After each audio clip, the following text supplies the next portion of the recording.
वचन, सत्य वचन, अमर वचन, जीवित वचन, दिव्य वचन, सत्य वचन, अमर वचन, जीवित वचन। साई दा मा पा नी दा पा मा पा गा रे सा नी रे सा नी रे सा नी रे सा नी रे सा। दिव्य वचन, सत्य वचन, अमर वचन, जीवित वचन, दिव्य वचन, दिव्य वचन।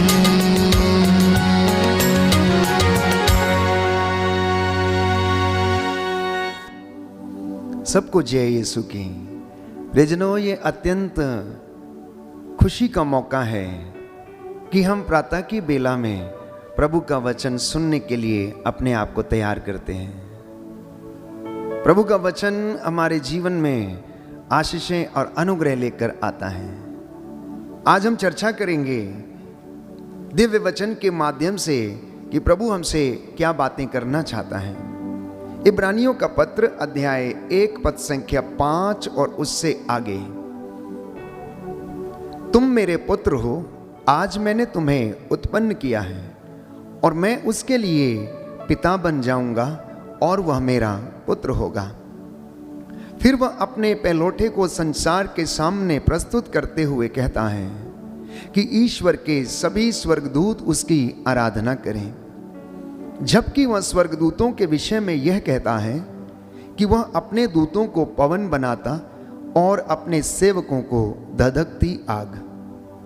किंतु पुत्र के विषय में वो ये कहता है, ईश्वर तुम्हारा सिंहासन युग युगों तक बना रहता और उसका राजदंड न्याय का अधिकार दंड है। तुमने न्याय का पक्ष लेकर अन्याय से बैर किया, इसलिए ईश्वर तुम्हारे ईश्वर ने तुमको साथियों के ऊपर उठाकर आनंद के तेल से तुम्हारा अभिषेक किया है। और फिर प्रभु, तुमने आदि में पृथ्वी की नींव डाली। आकाश तुम्हारे हाथों का कार्य है, वे तो नष्ट हो जाएंगे किंतु तुम बने रहते हो।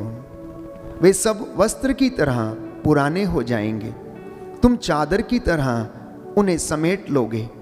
वे वस्त्र की तरह बदल दिए जाएंगे किंतु तुम एक रूप रहते हो और तुम्हारे वर्षों का अंत नहीं होगा। क्या उसने स्वर्गदूतों में से कभी किसी से यह कहा, तुम तब तक मेरे दाहिने बैठे रहो जब तक मैं तुम्हारे शत्रुओं को तुम्हारा पावदान न बना दूं? क्या सब स्वर्गदूत परिचारक नहीं हैं जो उन लोगों की सेवा के लिए भेजे जाते हैं जो मुक्ति के अधिकारी होंगे? प्रियजनों, इस वचन के माध्यम से आज प्रभु हमें बताना चाहते हैं कि परमेश्वर ने यीशु मसीह को क्या अधिकार दिए हैं। परमेश्वर ने यीशु मसीह को सारी सृष्टि पर, सारी मानव जाति पर अधिकार दिया है। पवित्र धर्मशास्त्र बाइबल इस बात को प्रमाणित करती है। इसलिए एक विश्वासी का भरोसा प्रभु यीशु में ऐसा रहना चाहिए कि जैसे पानी और मछली का रिश्ता होता है। यदि मछली पानी के बाहर रहेगी तो तड़फ तड़फ कर मर जाएगी, और यदि एक भक्त, एक विश्वासी ईश्वर से दूर रहेगा तो वह भी संकटों में, कष्टों में अपना जीवन व्यतीत करेगा और आहें भरता रहेगा। तो आप लोगों को पवित्र बाइबल आज ये बताना चाहती है कि जिस प्रभु की हम आराधना करते हैं उसे पिता ईश्वर ने कितने अधिकार दिए हैं। उसने उसके चरणों में सब कुछ डाल दिया है।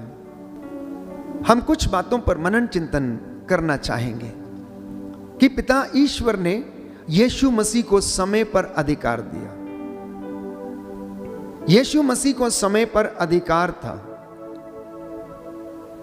प्रकाशित वाक्य अध्याय 1 पद संख्या 8 में बाइबल हमें बताती है कि जो है, जो था और जो आने वाला है वह सर्वशक्तिमान प्रभु ये कहता है, अल्फा और ओमेगा मैं हूं, मैं उसे देखते ही मृतक के जैसे उसके चरणों पर गिर पड़ा। उसने मुझ पर अपना हाथ रखकर कहा, डरो मत, प्रथम और अंतिम मैं हूं। डरो मत, प्रथम और अंतिम मैं हूं। जब यूहन्ना ने यह दिव्य दृश्य देखा तो वो मृतक के जैसे मुंह के बल गिर पड़ा और एक मनुष्य ने उस पर आकर हाथ रखा और उसे सांत्वना दी, डरो मत, आदि और अंत मैं हूं, प्रथम और अंतिम मैं हूं। अध्याय 2 पद संख्या 8 प्रभु का वचन ये कहता है कि जो प्रथम और अंतिम है, जो मर गया था और पुनर्जीवित हो गया है, वो प्रियजनों यीशु मसीह है। यीशु को समय पर अधिकार है, इसलिए बाइबल इसके विषय में कहती है प्रकाशित वाक्य अध्याय 1 पद संख्या 6 में कि उसकी महिमा अनंत काल तक बनी रहती है। तो हम लोग जो प्रभु से निरंतर प्रार्थना करते हैं, हम इन बातों को अपने जहन में रख कर प्रार्थना करें।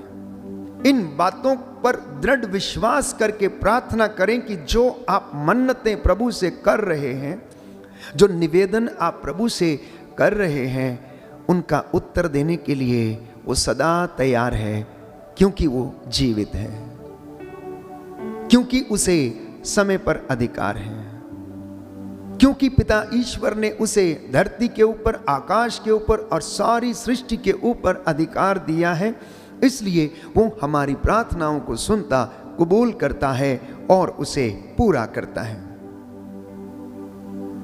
प्रेरितों का कार्यकलाप अध्याय 1 पद संख्या 7। ईसा ने उत्तर दिया, काल और मुहूर्त जो पिता ने निर्धारित किए हैं, उन्हें तुम्हें जानने का अधिकार नहीं है। वो केवल और केवल मानव पुत्र को ये अधिकार दिया गया है कि वो काल और मुहूर्त को पहचाने।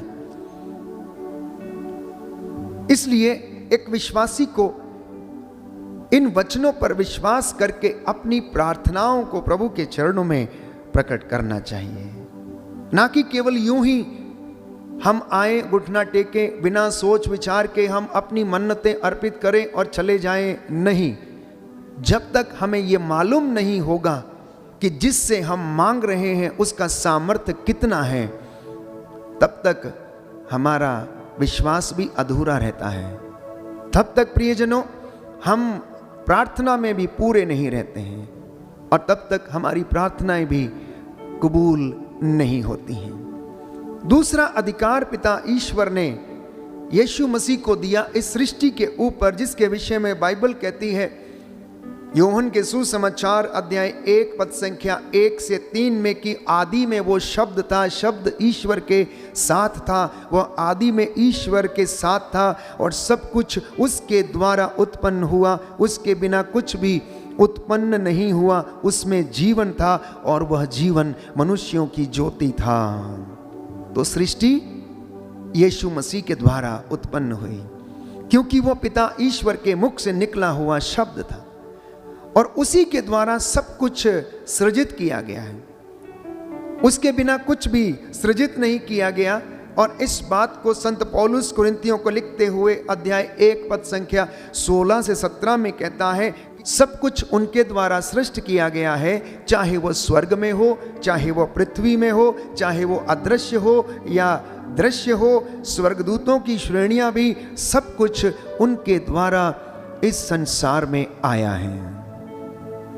तो इन बातों से प्रमाणित होता है कि यीशु मसीह को पिता ईश्वर ने सृष्टि पर अधिकार दिया है। तीसरा अधिकार प्यारे भाइयों और बहनों, बाइबल हमें बताती है पिता ईश्वर ने यीशु को दिया। इब्रानियों के पत्र अध्याय 1 पद संख्या 5 और उससे आगे हम पढ़ते हैं कि क्या ईश्वर ने कभी किसी स्वर्गदूत से यह कहा कि तुम मेरे पुत्र हो, आज मैंने तुम्हें उत्पन्न किया और मैं उसके लिए पिता बन जाऊंगा और वह मेरा पुत्र होगा। केवल उसने यीशु मसीह से कहा कि तुम मेरे पुत्र हो, आज मैंने तुम्हें उत्पन्न किया है, और वो अपने पिता के प्रति ईमानदार रहा। इतना ही नहीं, प्रकाशित वाक्य अध्याय 2 पद संख्या 1 में हम पढ़ते हैं कि जो अपने दाहिने हाथ में 7 तारों का मुकुट धारण किए हुए है और 7 दीपाधारों के बीच में वो घूम रहा है, वो प्यारे भाइयों और बहनों प्रभु यीशु मसीह स्वर्ग में मौजूद है और वो हम सब के लिए प्रार्थना करता और बिछवाई करता है।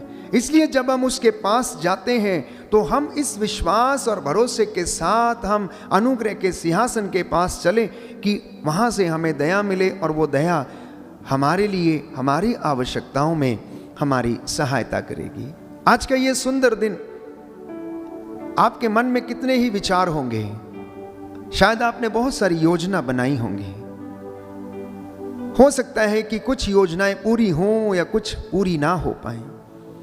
हो सकता है कि आज आपको कोई व्यक्ति कष्ट पहुंचाए, यह भी हो सकता है कि आज आपको कोई व्यक्ति बहुत अधिक आनंद दे। लेकिन सबसे बड़ी बात यह है कि हमारा परमेश्वर जो सच्चा है, जिससे हमें अनुग्रह मिलता है, वो हमारी हर चीज को, हर आवश्यकता को पूरा करता है जब हम उसके पास, अनुग्रह के सिंहासन के पास हम जाते हैं। तो हर दिन जब हम इन वचनों को सुनते हैं तो ये वचन हमारे जीवन में हमारा मार्गदर्शन करें और हमारे जीवन को ये हौसला प्रदान करें। यही हमारे लिए आशीष और अनुग्रह का कारण है। चौथी बात हम पढ़ते हैं कि बाइबल हमें बताती है कि यीशु मसीह को ईश्वर ने मृत्यु के ऊपर भी अधिकार दिया। परमेश्वर ने यीशु मसीह को मृत्यु के ऊपर अधिकार दिया। लिखा है प्रकाशित वाक्य अध्याय 1 पद संख्या 18 कि जीवन का स्रोत मैं हूं, देखो मैं मर गया था, मैं अनंत काल तक जीवित रहूंगा, मृत्यु और अधोलोक की कुंजियां मेरे पास हैं। मृत्यु और अधोलोक की कुंजियां मेरे पास हैं। पुरानी व्यवस्था में हम पढ़ते हैं नबी यशायाह के ग्रंथ अध्याय 22 पद संख्या 22 में कि दाऊद के घराने की कुंजियां इलियाकीम को देने की बात कही गई है और उससे कहा गया कि दाऊद के घराने की कुंजियां मैं तेरे कंधों पर डाल दूंगा, जिसके लिए तू खोलेगा उसके लिए कोई बंद ना कर सकेगा और जिसके लिए तू बंद कर देगा उसके लिए कोई खोल ना सकेगा। पिता ईश्वर ने, नई व्यवस्था में हम पढ़ते हैं कि वही अधिकार पिता ईश्वर ने यीशु मसीह को दिया और यीशु मसीह ने अपने चुने हुए दास पेतरुस को वो अधिकार दिया और अब वो अधिकार उसके चुने हुए लोगों के पास, अभिषिक्तों के पास, जो मंदिर में प्रभु की आराधना करते, बलिदान अर्पित करते हैं, पुरोहितों के पास है कि दाऊद के घराने की कुंजियां उसके हाथ में दी गई हैं। इसलिए जिसका तुम पृथ्वी पर निषेध करोगे स्वर्ग में भी उसका निषेध रहेगा, ये यीशु ने संत पेतरुस से कहा। तो बाइबल हमें बताती है कि यदि कोई व्यक्ति प्रायश्चित करके यीशु के पास वापस नहीं लौटता तो वह उन्हें समाप्त कर देगा। प्रकाशित वाक्य में हम पढ़ते हैं कि संत यूहन्ना 7 कलीसियाओं को संबोधित करता है।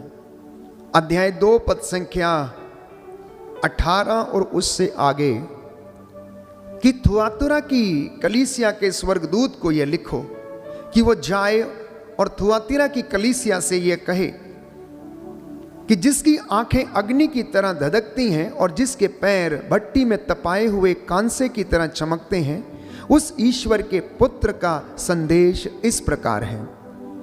मैं तुम्हारे आचरण से, तुम्हारे भ्रातृ प्रेम, तुम्हारे विश्वास, तुम्हारी धर्म सेवा और तुम्हारे धैर्य से परिचित हूं। मैं जानता हूं कि तुमने इधर पहले से भी अधिक परिश्रम किया है, किंतु मुझे तुमसे यह शिकायत है कि उस स्त्री इजबेल को अपने बीच रहने दे रही हो। वह अपने को नबिया कहती है और अपनी शिक्षा द्वारा मेरे सेवकों को व्यभिचार करने और देवताओं को अर्पित मांस खाने के लिए बहकाती है। मैंने उसे पश्चाताप करने का समय दिया, किंतु वह अपने व्यभिचार के लिए पश्चाताप करना नहीं चाहती। देखो, मैं उसे रोगशैया पर पटक दूंगा, और यदि उसके साथ व्यभिचार करने वाले उसके कर्मों से विमुख नहीं होंगे तो मैं उन पर घोर विपत्ति ढाऊंगा। मैं उसकी संतति को मार डालूंगा, और सब कलीसियाएं यह जान जाएंगी कि मैं वही हूँ जो हृदयों की थाह लेता है, और मैं हर एक को उसके कर्मों का फल दूंगा। ये उस प्रभु का कहना है जो जिंदा है। ये उस प्रभु का कहना जो जीवित है, जो मर गया था, जो जी उठा है, जो आदि है और अंत है, जिसके अधिकार में प्रभु ने काल युग चक्र सब कुछ दे दिया है। कहता है कि थुआतिरा की कलीसिया के स्वर्गदूत को ये लिखो कि जाओ और कलीसिया के लोगों से कहो। जब जब ये वचन पढ़ा जाता है, जिस जिस कलीसिया में, जिस जिस घर में ये सुना जाता है, प्रियजनों, ये उस घर और कलीसिया के लिए लागू होता है। जब भी हम इस वचन को सुनते हैं तो इसको ग्रहण करें और प्रभु की आशीष हमारे जीवन में आएगी। तो लिखा है कि अगर कोई व्यक्ति प्रायश्चित नहीं करता, अपने कर्मों से प्रभु को अगर कष्ट देता है, उसे दुख देता है, तो प्रभु कहता है मैं उसे रोगशैया पर पटक दूंगा।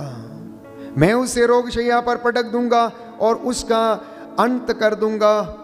और उसके साथ व्यभिचार करने वाले लोग यदि उनके कामों से विमुख नहीं होंगे तो मैं उन पर घोर विपत्ति ढाऊंगा। पांचवा अधिकार परमेश्वर ने यीशु मसीह को दिया कि उन्हें भाग्य पर अधिकार है। Jesus has got the power over destiny. वो हमारे भाग्य को बदल सकता है। परमेश्वर आपके और मेरे भाग्य को बदल सकता है। बाइबल हमें बताती है कि जब तुम मुझे पुकारोगे मैं तुम्हारी पुकार सुनूंगा, और मैं तुम्हें ऐसी महान और रहस्यमयी बातें बताऊंगा जिन्हें तुम अब नहीं समझते हो। यदि तुम मुझे पूरे हृदय से ढूंढोगे तो मैं तुम्हें मिल जाऊंगा, और तुम मुझे पालोगे और मैं तुम्हारा भाग्य पलट दूंगा। यिर्मयाह नबी के ग्रंथ में हम पढ़ते हैं कि मैं तुम्हारा भाग्य पलट दूंगा। तो ये बात प्रमाणित करती है कि परमेश्वर को हमारे भाग्य पर अधिकार है। यीशु को हमारे भाग्य पर अधिकार है। तिमोथी का दूसरा पत्र अध्याय 4 पद संख्या 1, जीवितों और मृतकों का वो न्याय करता है। जीवितों और मृतकों का न्याय करता प्रभु यीशु है। मत्ती के सुसमाचार अध्याय 25 पद संख्या 31 से 32 में और पद संख्या 46 में हम पढ़ते हैं कि उनके पास अधिकार है। पापी दंड भोगेंगे, धर्मी अनंत जीवन में प्रवेश करेंगे। पापी दंड भोगेंगे और धर्मी अनंत जीवन में प्रवेश करेंगे। न्याय के दिन वो अपने तख्त पर बैठकर उन न्याय को डिक्लेयर करेगा। जो धर्मी है, जो उसकी सेवा करते हुए पाए गए, वो उनसे कहेगा आओ मेरे पिता के कृपा पात्रों, आओ और अनंत जीवन में प्रवेश करो। और वे लोग जो सच्चे नहीं पाए गए, जो प्रभु से दूर रहे, जो बुराई में फंसे रहे, कहेगा श्रापितों मैं तुमको नहीं जानता, तुम मुझसे दूर हटो। छठवां अधिकार यीशु मसीह को दिया गया है सत्य के ऊपर। He has the power over truth। इसलिए बाइबल प्रकाशित वाक्य अध्याय 1 पद संख्या 16 में हम पढ़ते हैं कि वो अपने दाहिने हाथ में 7 तारे धारण किए हुए हैं। उसकी आंखों में से प्रकाश निकलता रहता है। उसकी आंखों में से आग की लपटें निकलती रहती हैं। His eyes are like flame of fire। तो इसलिए प्रभु के ये वचन दुधारी तलवार के जैसे हैं, जो हमें काटते हैं दोनों ओर से और हमें जीवन भी देते हैं, हमारे घावों का इलाज भी करते हैं और हमें शुद्ध भी करते हैं। एक विशेष अधिकार जो यीशु मसीह के पास है, और वो है कि वो कलीसिया के शीर्ष हैं और कलीसिया उनकी देह है। कलीसिया उनकी देह है। वो मृतकों में से प्रथम जी उठने वाले हैं और वो कलीसिया जो उनकी देह है प्यारे भाइयों और बहनों, जब तक वह उनसे जुड़ी रहती है वो क्या करती है? उनसे सहायता प्राप्त करती है, चंगाइयाँ, उद्धार, अनुग्रह प्राप्त करती है।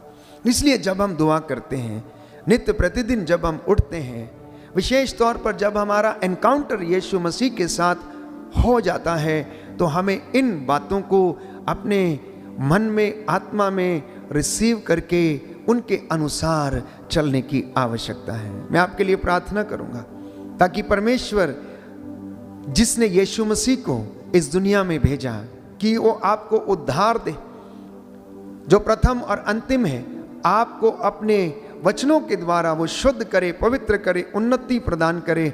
आज की इस प्रातः की बेला में वो आपको हर आशीष और अनुग्रह से आपको भरपूर करे। आपके बच्चे उन्नति पाएं, आपके कामकाज में, खेत खलियानों में, दफ्तरों में प्रभु आशीष दे। स्वर्गदूत आपका संरक्षण करें और दफ्तर जाते समय, यात्रा में रहते समय परमेश्वर आपको हर एक दुर्घटना से बचाए। इस विशेष कृपा के लिए मैं प्रार्थना करूंगा।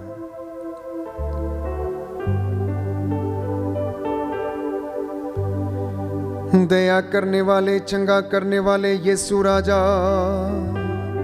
मैं विश्वास करता हूं आप आदि हैं, अंत हैं। पिता ईश्वर ने आपको सारी पृथ्वी पर, आकाश पर, स्वर्ग पर और पूरी सृष्टि पर अधिकार दिया है। आप कलीसिया के शीर्ष हैं और कलीसिया आपकी दुल्हन और आपकी देह है। जैसे आप कलीसिया को प्रेम करते हैं, वैसे ही हम भी एक दूसरे को प्रेम करने वाले बन जाएं। आज के ये वचन हमारे जीवन में 100 गुना फल लाएं और हम दृढ़ विश्वासी बन सके। प्रातः की इस बेला में दिव्य वचन के माध्यम से तू अपने भक्तों का मार्गदर्शन कर और इन्हें आशीष दे, जिससे ये लोग पूरे दिन भर में तेरे वचन के मुताबिक जीवन बिता सके। इस वक्त जितने भी लोग अपनी मन्नतें प्रभु तुझे समर्पित करते हैं, तू प्रार्थनाओं को सुनने वाला परमेश्वर है। तू हमारी प्रार्थना सुनता है। इन तमाम लोगों की प्रार्थनाओं को सुनने की कृपा कर। तेरा वचन इनके जीवन में पूरा हो जाए और तू इन पर दया करे। तेरा स्वर्गदूत इनकी अगुवाई करे। जैसा इन्होंने विश्वास किया इनके जीवन में पूरा हो जाए।